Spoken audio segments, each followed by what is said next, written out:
할렐루야. 오늘 새해 첫 주일인데 우리 희엘 찬양대 찬양 참 감사합니다. 주님을 사랑하는 고백, 또 하나님의 은혜를 기리는 찬양이 또 하나님께 영광이 되고 우리에게 감동이 됩니다. 오늘 새해 첫 주일이잖아요. 음력으로. 오늘 부모 또 자녀 또 우리 식구들 함께 모인 거 보니까 하나님께서 큰 축복을 주고 계신다라는 생각을 하게 됩니다. 작년에도 부어주신 축복이 참 크고 은혜가 큰데요. 2024년도 이제 새로 밝은 이 한 해도 하나님께서 신령한 복으로 귀하신 축복으로 여러분의 가정에 충만케 하실 줄로 믿습니다. 오늘 새해 첫 주일 예배소 1장 3절 이하의 말씀으로 하늘의 신령한 복을 우리에게 주십니다 라는 제목으로 은혜를 나누고자 합니다. 오늘은 좀 부탁드릴 것이 아멘을 좀 크게 하세요. 아멘을 하나님의 말씀이 선포되고 특히 선구가 읽어질 때 우리가 아멘하면 오늘 장로님 기도하신 대로 입을 크게 벌려서 하나님의 축복을 받을 수가 있습니다. 하나님께서 그런 은혜를 우리 심령에 허락하실 줄로 믿습니다. 오늘 제목이 뭐라고 되어 있습니까? 하늘의 신령한 복을 우리에게 주십니다 라는 제목인데요. 새해에 들어서 우리가 많이 듣는 표현 중에 하나가 새해 복 많이 받으세요. 이 복에 대한 인사와 복에 대한 우리의 갈망이 우리의 심령이 있음을 보게 됩니다. 그 누구든지 복을 싫어할 사람이 없습니다. 모든 사람들은 복을 받기를 갈망하게 되죠. 특별히 새해가 되면 복에 대한 이야기도 많아지고 복에 대한 기대감이 훨씬 높아지게 됩니다. 그런데 문제는요, 이 복이 무엇인가에 대한 이해가 우리의 마음 가운데 없이 그저 막연한 복을 기대한다는 것이 우리의 맹점입니다. 어떻게 복을 구해야 되는지, 복이라고 하는 것이 과연 무엇인지도 잘 알지 못합니다. 그래서 새해가 되면은 강원도의 정동진인가요? 거기에 가서 새벽에 아침을 맞이하면서 떠오르는 해를 보고 소원을 비는 자들이 많이 있습니다. 또 정월대보름이 되면 저 달을 쳐다보면서 자기의 소원을 아뢰는 사람도 많이 있고요. 여러분, 때를 따라서 그렇게 자기의 소원을 빌면 복이 들어오면 그나마 다행이겠지만 여러분, 허망한 우리의 심정을 그대로 표현하는 것에 지나지 않는 것을 보게 됩니다. 복을 받고 싶지만 복이 무엇인지, 복이 어떻게 우리에게 오는 것인지조차 모른 채 우리는 그렇게 시절을 지나면서 복을 간구하는 어리석은 자의 모습으로 살아갈 때가 많다는 것이죠.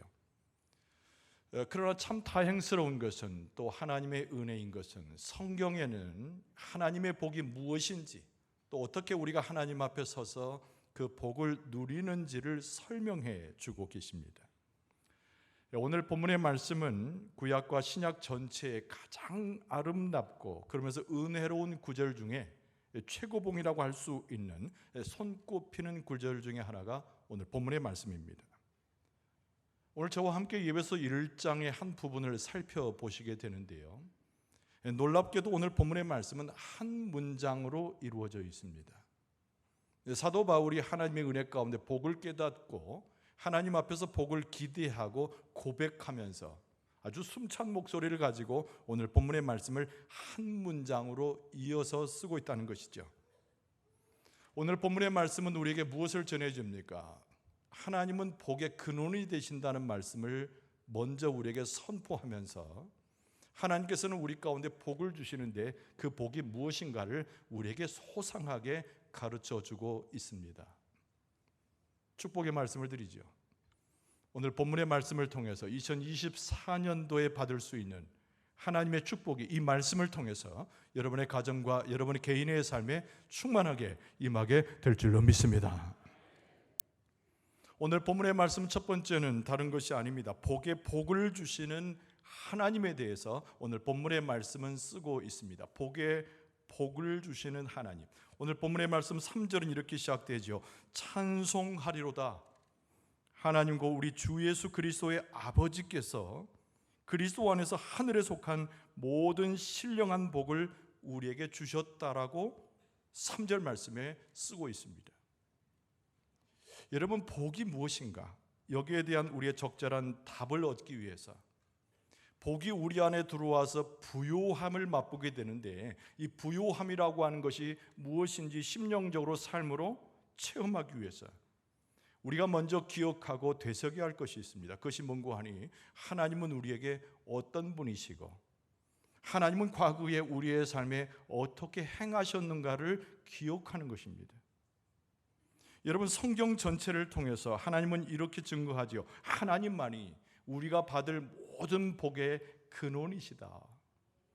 우리는 하나님을 뭐라고 부릅니까? 세상을 창조한 창조주로 고백을 합니다. 하나님은 또 어떤 분이십니까? 지금도 쉬지 않고 온 우주 만물을 다스리시는 분이며, 하나님은 우리의 만사에 개입하셔서 우리에게 복을 주시고 은혜를 주시고 축복을 주시는 분이 하나님이시라고 성경에 고백하고 있습니다. 그래서 복을 주시는 하나님, 아주 적절한 하나님의 복의 근원 되심을 찬송하는 표현이죠. 한번 따라서 합시다. 복을 주시는 하나님, 복 위에다가 채워서 흔들어 넘치게 하신 분이 하나님이라고 하는 표현이죠.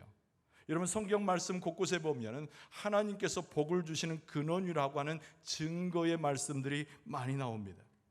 여러분, 다윗이 하나님을 노래하면서 시편 16편 2절에 내가 여호와께 아뢰되 주는 나의 주님이시오니 주밖에는 나의 복이 없다 하였나이다. 여러분, 야고보서 기자는 신약성경에 이렇게 말했습니다. 야고보서 1장 17절 상반절에 온갖 좋은 은사와 온전한 선물이 다 위로부터 빛들의 아버지께로부터 내려오나니. 여러분, 그 말씀에서 좋은 은사, 온전한 선물은 복이란 말과 같습니다. 그러니까 구약 성경이 됐든 신약 성경이 됐든 모든 것이 하나님께서 우리에게 복을 주시되 복 자체의 근원이 되시는 하나님에 대해서 증언하고 있다는 거예요. 여러분, 복은 단순히 영적인 복만을 이야기하는 것이 아닙니다. 우리가 먹는 것, 우리가 마시는 것, 입는 옷, 모든 삶에 있어서 하나님께서 복을 주시는데, 복이 세상으로부터 오는 것이 아니라 복의 근원이신 하나님으로부터 우리에게 쏟아지고 채워지고 충만하게 되는 줄로 믿습니다. 그런데 오늘 본문의 말씀에서 꼭 기억할 것은, 오늘 사도 바울이 에베소 교회에 편지하면서 그 복의 근원이신 하나님은 예수 그리스도 안에 있을 때 우리가 그 하나님을 경험할 수 있음을 강조하고 있습니다. 우리는 세상의 외인이었어요. 우리는 세상에 떨어진 자였어요. 그러나 우리는 하나님의 백성이 되었는데 예수 그리스도 안에 있을 때 하나님의 백성이 될 수 있습니다. 예수 그리스도 안에서 새로운 삶을 입어서 예수 그리스도 안에 있기 때문에 복의 근원이신 하나님을 만나게 되는 줄로 믿습니다. 그래서 오늘 본문의 말씀 3절 하반절에 그리스도 안에서 그랬습니다. 그리스도 안에서 하늘에 속한 모든 신령한 복을 우리에게 주셨다라고 쓰고 있어요. 그리스도 안에서. 여러분, 그리스도 안에서 우리는 하나님과 연합되고 그리스도 안에서 함께 있는 줄로 믿습니다.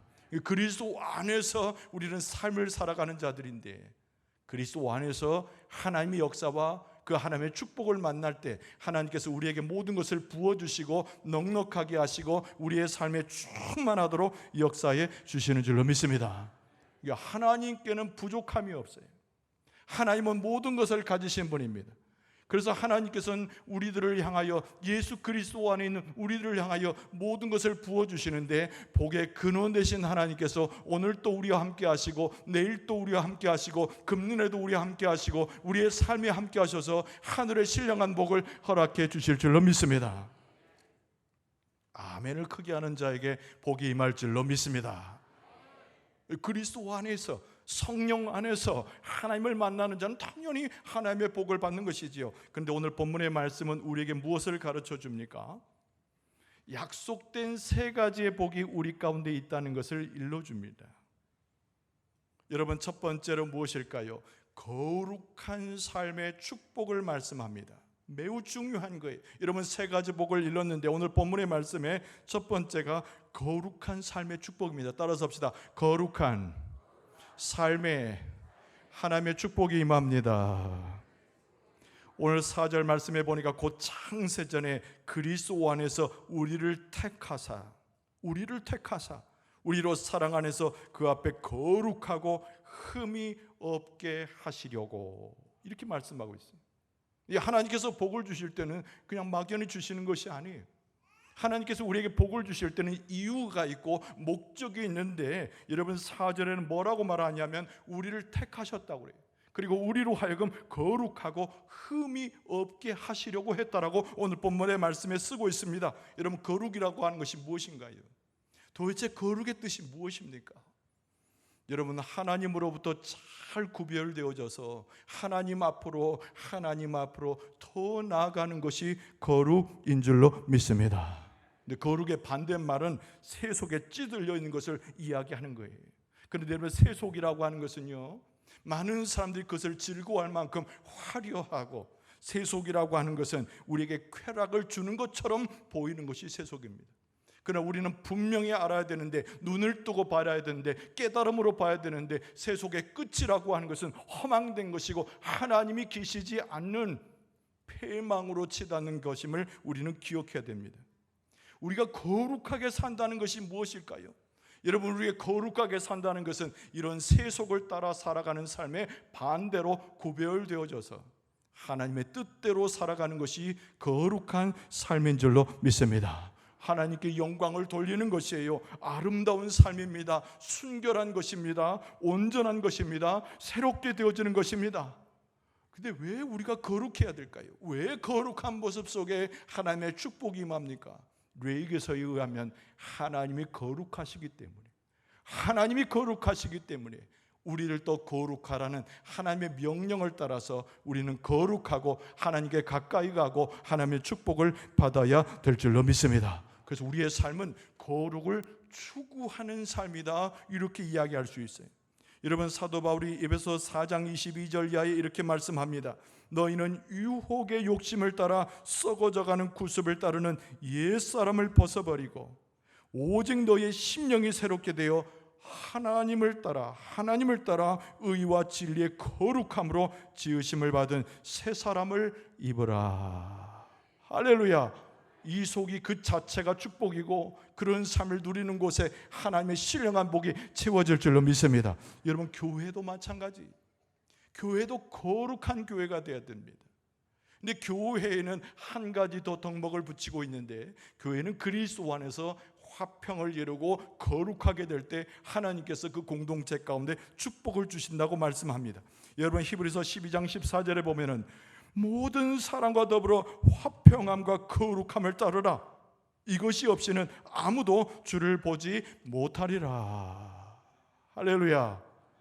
아멘 소리가 왜 이렇게 적어요? 할렐루야. 어제 설날 식사 안 하셨습니까? 할렐루야. 좀 이따 가셔서 더 식사할 수 있길 바랍니다. 예. 이 말에 또 아멘 하신 분들. 중요한 것은 오늘 말씀 가운데 뭐라고 얘기했어요? 교회도 거룩한 곳이 되어야 된다는 거예요. 주를 보지 못하리라, 이 말씀의 반대는 주를 본다는 것이죠. 하나님을 만나는 것입니다. 복의 근원 되신 하나님을 경험하는 거예요. 교회가 화평하고 하나님의 거룩을 이룬 자들이 모여가지고 하나님을 경배하고 그 앞에 올바로 서고 하나님 앞에 영광을 돌릴 때, 여러분, 교회 공동체 가운데 축복을 주시는데, 바로 이 시간에, 우리가 모이는 이 시간에 하늘의 보고를 여시고 천국의 문을 여셔서 신령한 복으로 채워주실 줄로 믿습니다. 이것이 교회 부흥이에요. 여러분, 교회 부흥은 다른 것이 아니에요. 하나님의 의로운 것과 거룩한 것으로 채워지고 하나님의 신령한 복으로 충만하게 될 때, 이것이 바로 교회 부흥이고, 이것이 축복이 아니고 무엇이겠습니까? 여러분, 금년에는 하나님께서 우리에게 복을 주시고 교회를 건성케 하시고 자녀들과 우리의 가정을 살피시는데, 교회와 더불어 하나님의 축복이 충만하게 임하게 될 줄로 믿습니다. 여러분, 두 번째 축복이 뭔고 하니 자녀된 자의 축복이에요. 다 자녀된 자의 축복. 하나님께서 우리를 멀리 두신 것이 아니에요. 이방의 객처럼 취급하지 아니하시고, 오늘 본문의 말씀에 보니까 우리를 다 자녀 삼으셨다라고 오늘 말씀에 이릅니다. 오늘 5절 말씀에 그 기쁘신 뜻대로 우리를 예정하사 예수 그리스도로 말미암아 자기의 아들들이 되게 하셨으니, 그랬어요. 하나님이 예정하셨다는 거예요. 여러분, 예정이란 말의 원어적인 의미를 풀어보니까 미리 표시하셨다 그런 뜻이에요. 우리는 몰랐는데, 무지했는데, 죄 가운데 있었는데 하나님이 우리를 보시고 선택하여 예정하시기를 우리에게 표시를 하셨어요.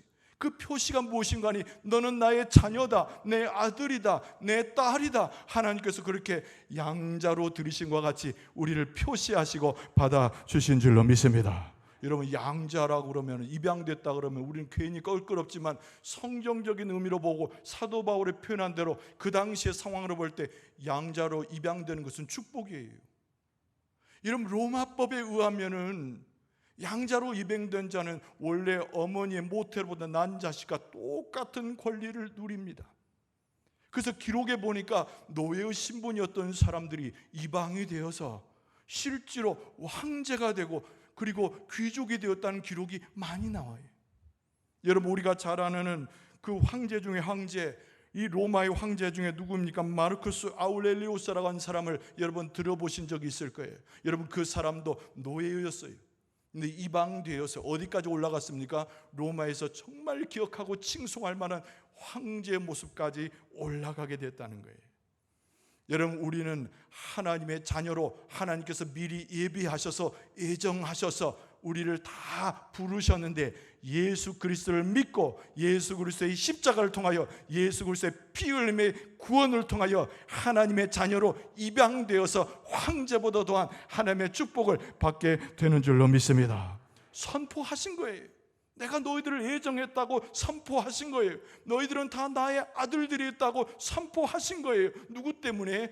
예수 그리스도 때문에, 예수의 이름 때문에 우리는 하나님의 자녀가 되어 하나님의 축복을 받게 되는 줄로 믿습니다. 이제는 하나님을 그냥 멀리하지 마세요. 어려운 분으로 이해하지 마세요. 우리가 하나님을 부를 때 뭐라고 부릅니까? 나의 아버지여라고 부릅니다. 하나님을 나의 아버지라 부를 때, 그래, 내가 너를 예정하여 너를 나의 자녀 삼았으니 내가 너와 함께 하노라. 여러분, 하나님의 자녀된 자는 하나님의 것이 다 나의 것인데 도대체 우리에게 부족한 것이 무엇이 있습니까? 하나님께서 축복을 주셔도 무슨 축복을 주시는가?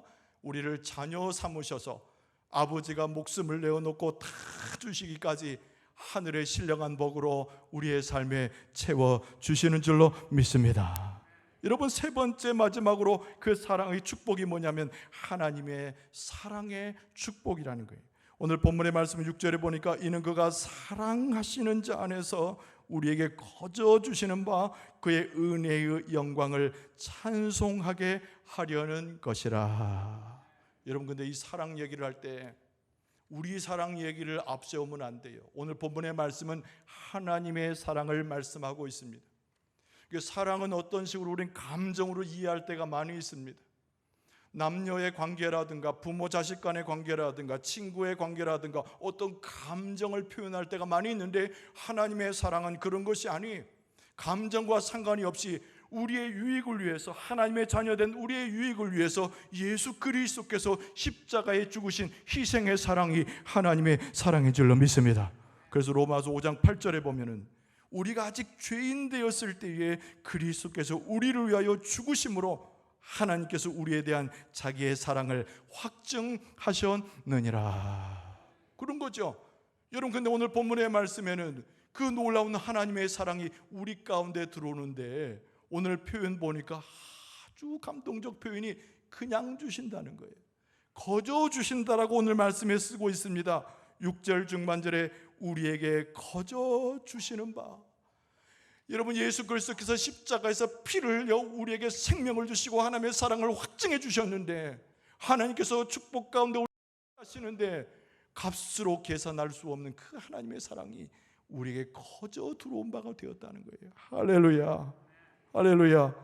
그리고 오늘 말씀 가운데 이어져서 구약 성경을 보면은 하나님의 그 사랑이 얼마나 놀라운 것인가를 소개하고 있어요. 여러분, 시편 91편 14절 이하의 말씀을 봅니다. 하나님이 이르시되 그가 나를 사랑한즉 내가 그를 건지리라. 그가 내 이름을 안즉 내가 그를 높이리라. 그가 내게 간구하리니 내가 그에게 응답하리라. 그들이 환난 당할 때에 내가 그와 함께하여 그를 건지고 영화롭게 하리라. 할렐루야. 집에 가셔서 오늘 본문의 말씀도 은혜로운 구절이지만 시편 91편을 잘 살피세요. 시편 91편을 보면서 이 구절을 보면서 한 구절 한 구절 지나갈 때마다 아멘 하나님 감사합니다 하면은 이 시편 91편에 나오는 이 놀라운 하나님의 복들이 하나도 남김없이 여러분의 가정에 충만하게 될 줄로 믿습니다. 이런 시편 91편 14절 이하의 14절부터 잠깐 보게 되는데 14절 말씀에 보면 사랑한즉 내가 그를 건지리라 그랬습니다. 여기서 말하는 사랑은 우리가 하나님을 사랑하는 거예요. 그래서 하나님께서 베푸신 그 사랑과는 차별이 있지만은 거기에 10분의 1, 100분의 1도 안 되지만은 우리가 하나님을 사랑함에 하나님께서 복을 주신다는 얘기죠. 그래서 여기 사랑이라는 원론 뜻은 달라붙는 거예요. 애착을 가지고 달라붙는다는 뜻입니다. 여러분 아이를 키우게 되면 어떻습니까? 아이가 특히 어미의 그 품 안에서 젖을 먹을 때는 어떻습니까? 아기가 엄마의 품을 떠나지 않으려고 조금만 떼어놔도 울고불고 하잖아요. 여러분 그 모습 똑같아요.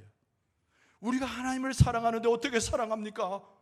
어미의 젖으로부터 떨어지지 않으려고 하는 그 아이처럼 하나님의 품에 안겨서 애착을 가지고 하나님께 떨어지지 않으려고 할 때 하나님께서 우리의 사랑을 인정해 주셔서 우리를 건지시고 축복을 주시는 줄로 믿습니다.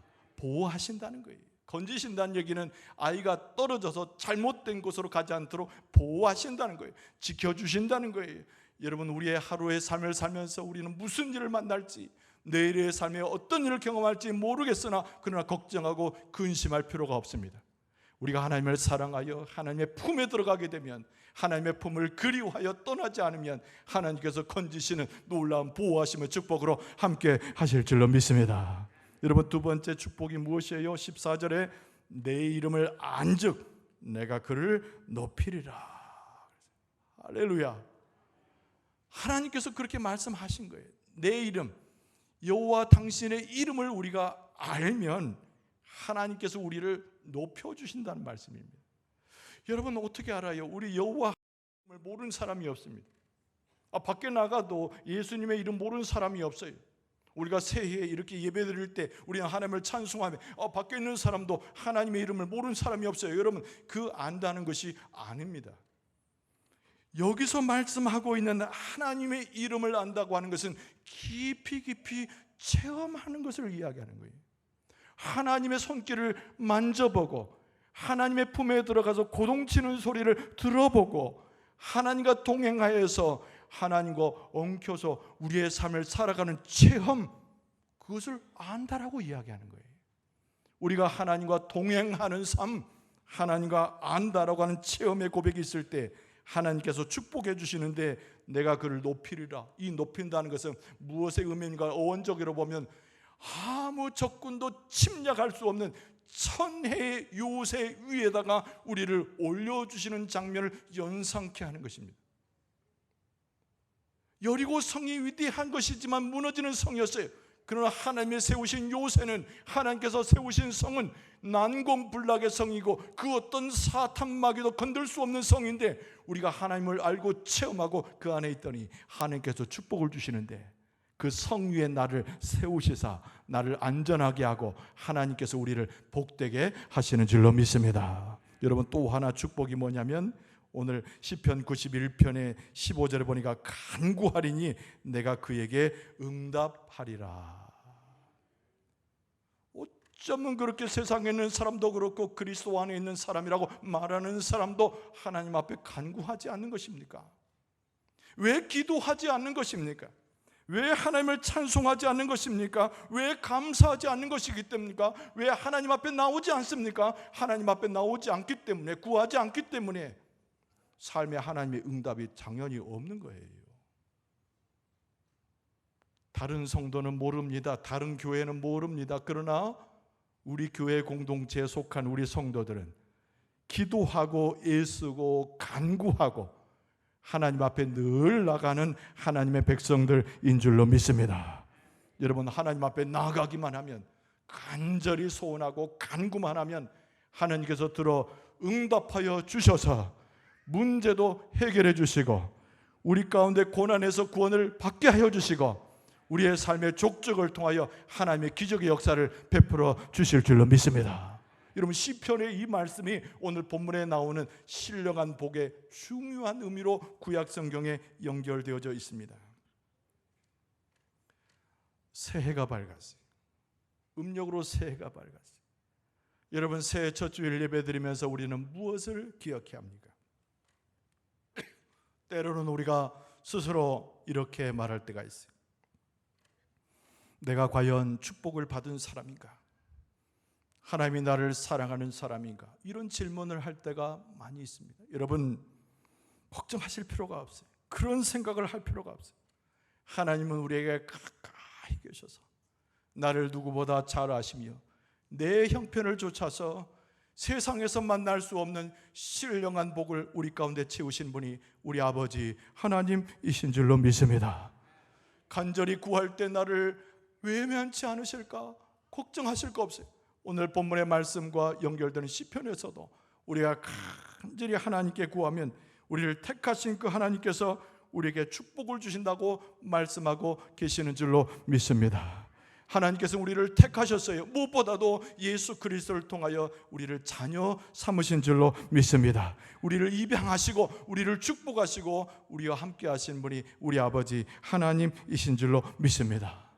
예수 그리스도 안에서 부요함이 있습니다. 예수 그리스도 안에서 복의 근원 되신 하나님을 만날 수가 있습니다. 금년에는 하나님의 복의 근원 되심을 경험하고 하나님께서 가신 축복을 받아 가짐으로 하나님을 찬송할 수 있기를 바랍니다. 감사할 수 있기를 바랍니다.